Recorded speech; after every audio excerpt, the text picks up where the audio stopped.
Selling feels complicated because most people think closing a sale requires persuasion, charisma, and perfect words.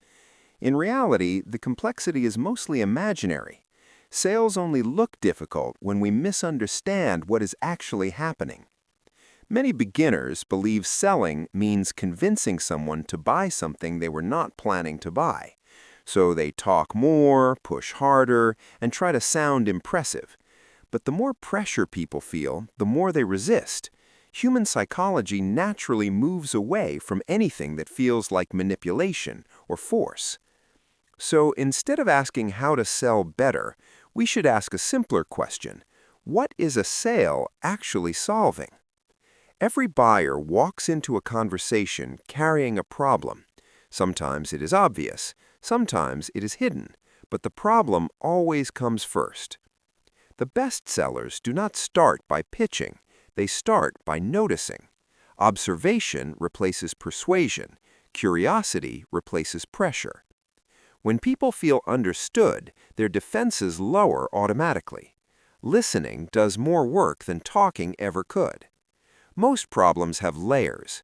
What people say they want is often only a symptom. The real need sits underneath.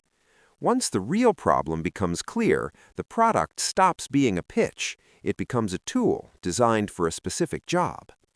Notice what changes here. The seller no longer tries to convince. The seller simply demonstrates how the solution removes the problem.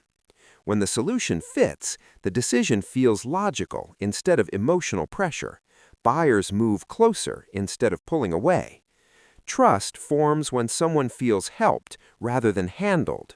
Trust is the invisible mechanism that closes most sales. At this point, closing does not feel like closing. The buyer chooses because the outcome already makes sense. The entire process can be reduced to 4 steps.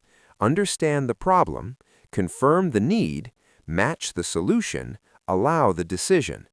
Closing a sale is easy, actually. Stop trying to win the sale, start trying to solve the problem, and the sale quietly closes itself.